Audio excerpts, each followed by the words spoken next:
Perkenalkan, nama saya Rizal Supriyadi, usia saya 22 tahun, status saya masih single, belum menikah.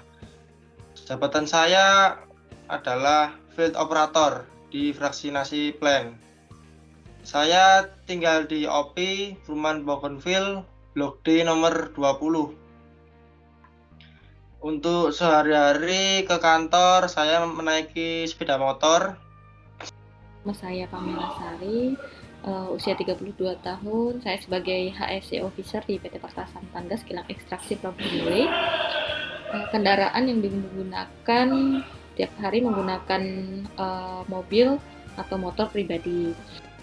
Nama saya Palupi Kurniawan. Saya merupakan case keempat positif COVID di Pertasan Tanggas. Usia saya 38 tahun, status menikah dengan 3 anak, jabatan sebagai instrumen teknisi, tempat tinggal di Jalan Umbul Kuro, nomor 109, Prabu Muli Timur.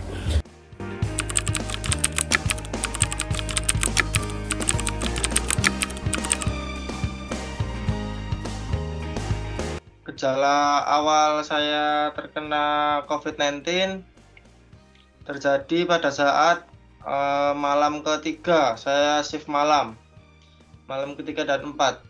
Untuk malam ketiga itu sudah merasakan kalau pada saat makan lidah kurang terasa enak. Jadi misalnya kalau makan makanan yang gurih-gurih itu kurang rasanya, sedikit hambar kalau memakan. Itu terjadi pada saat malam ketiga. Saya untuk pertama kali mengetahui itu ada yang janggal soal saya kan. Terus pada saat malam keempat besoknya itu mulai agak memburuk lagi karena badan mulai lemas dan seperti masuk angin, seperti demam ringan. Itu terjadi pada saat malam keempat. Nah, untuk besoknya saya off karena jadwal shift libur kan. Untuk besoknya waktu off pertama itu mulai kehilangan penciuman pada saat itu. Nah, setelah kehilangan penciuman, saya mulai berobat ke rumah sakit OP, rumah sakit Hermina OP. Saya mulai berobat di sana ke THT. Pada saat saya ke sana, saya dianjurkan untuk tes swab. Nah, setelah itu saya swab dan ternyata hasilnya positif COVID-19. Lalu itu terjadi pada tanggal 18 September. Saya tes swab, lalu hasilnya keluar pada tanggal 19 September. Jika saya positif COVID. Pada awal Oktober 2020, saya dinyatakan positif COVID-19. Dengan gejala awal, kepala pusing, sangat pusing, berat sekali selama 2 hari. Kemudian di hari ketiga saya demam. Setelah demam, saya memeriksakan diri ke dokter dengan via online atau telemedicine. Nah, dokter menyarankan untuk memberikan obat penurun panas. Nah, setelah hari ke-6 karena demam tidak kunjung reda, maka saya memutuskan kembali ke Rumah Sakit Pertamina Prabu Muli untuk berobat. Dokter menyarankan untuk tes darah, kemudian tes foto ronsen torak dan swab test. Setelah itu hasilnya saya positif tipes dengan nilai indikator 4. Sedangkan untuk hasil foto ronsen torak tidak ada masalah atau normal. Untuk hasil swab test keluar 3 hari kemudian. Nah, selama menunggu hasil swab test 3 hari kemudian itu saya masih demam naik turun. Nah, setelah hasil swab test keluar, ternyata hasil saya positif COVID-19. Di hari pertama sampai ketiga, demam menggigil, badan pegal-pegal, sedikit batuk, tetapi indera penciuman dan perasa normal. Kemudian saya melakukan rapid test dibantu oleh HSE di ekstraksi plan, hasilnya negatif. Kemudian di hari keempat, untuk batuk semakin parah, kondisi badan panas dingin, terasa pegal-pegal, tetapi indera penciuman dan perasa normal. Kemudian dilakukan swab test di rumah sakit Bunda, hasilnya negatif. Kemudian saya coba untuk bertahan karena hasilnya negatif. Di hari ketujuh saya memaksakan diri untuk rawat inap. Ketika proses dirawat inap, dilakukanlah ronsen di paru-paru, ditemukannya bercak gumpalan bintik-bintik hitam. Kemudian oleh dokter dilakukan swab test kedua dan ternyata hasilnya positif.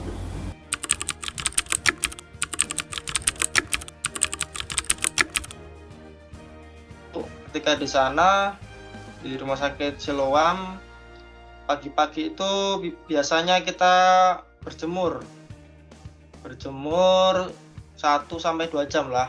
Di sana ada kayak ruangan gitu outdoor untuk pasien COVID untuk berjemur. Lalu kita senam-senam ringan, untuk yang badannya fit bisa berlari atau bisa senam-senam sambil lompat-lompat. Kalau untuk orang-orang tua paling cuman berjemur.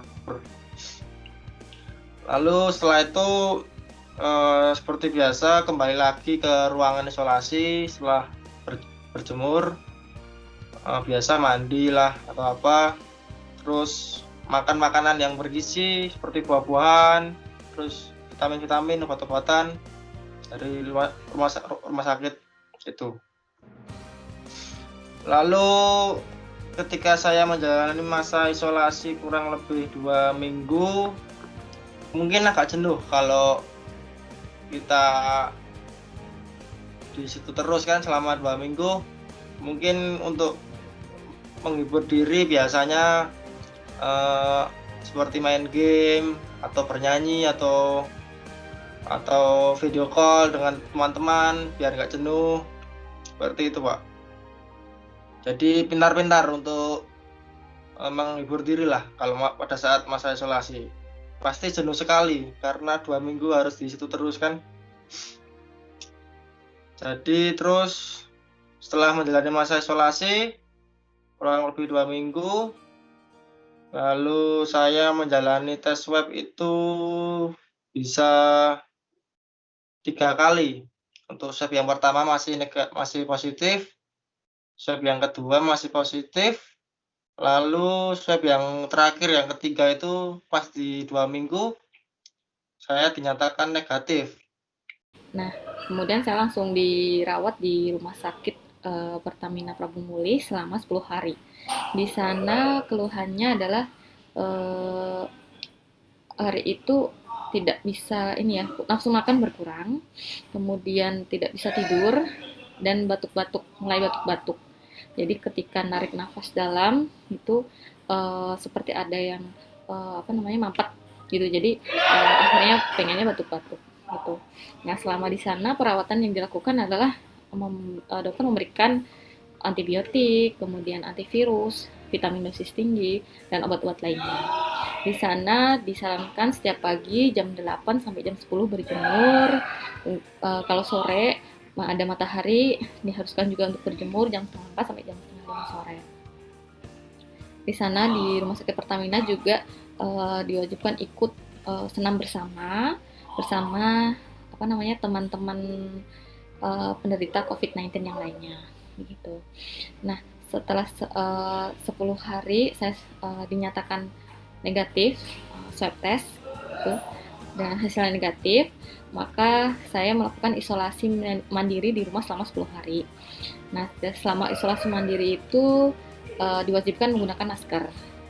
Nah, ketika isolasi, pertama-tama yang harus dilakukan adalah mental dan pikiran harus tetap jernih, tetap berdoa dan meminta kesembuhan kepada Allah Subhanahu wa Ta'ala. Selain obat antivirus dan antibiotik dari dokter, ada beberapa hal yang dapat saya lakukan, yaitu dengan dengan menjaga kebersihan kondisi mulut dan tenggorokan dengan cara melakukan pergantian sikat gigi 2 hari sekali, kemudian melakukan kumur menggunakan betadine itu 1 hari 3 kali. Kemudian pagi jangan lupa untuk berjemur minimal 15 menit. Kemudian yang nggak kalah penting adalah melakukan terapi pernapasan sesering mungkin dengan cara menggunakan minyak kayu putih atau sejenisnya, kemudian diteteskan di air hangat 3-4 tetes, kemudian dihirup melalui hidung, kemudian dikeluarkan melalui mulut. Tujuannya adalah untuk membersihkan paru-paru di dalam kotoran dan virus-virus di dalam paru-paru.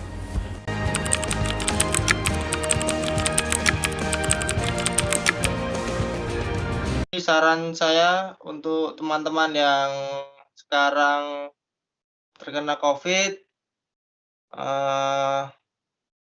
sabar aja, tetap makan makanan yang bergizi seperti buah-buahan, terus tetap jangan stres. Intinya itu jangan stres. Dan kalau makan usahakan sampai kenyang, karena kan untuk body kita supaya jangan sampai lemas kan. Terus untuk teman-teman yang belum terkena, ya semoga jangan terkena, tetap jaga kesehatan, makan buah-buahan, patuhi protokol kesehatan, social distancing, selalu pakai masker. Jadi bagi teman-teman yang masih berjuang melawan COVID-19, tetap semangat, tidak boleh stres, harus berpikiran positif, jauh-jauhkanlah pikiran negatif gitu. Jadi tetap semangat, tidak boleh sedih gitu. Karena kalau kita berpikiran negatif, sedih itu akan menurunkan imun tubuh kita gitu. Makanya teman-teman tetap patuhi protokol kesehatan COVID-19, karena pandeminya masih ada, itu virusnya masih ada, maka kita wajib mematuhi protokol COVID-19 dimanapun berada. Pesan buat teman-teman yang masih dalam perawatan dan yang masih sehat, tetap semangat, selalu menggunakan masker di dalam kamar. Insya Allah semakin sehat pikiran kita, semakin cepat proses penyembuhannya. Sekian dan terima kasih. Assalamualaikum warahmatullahi wabarakatuh.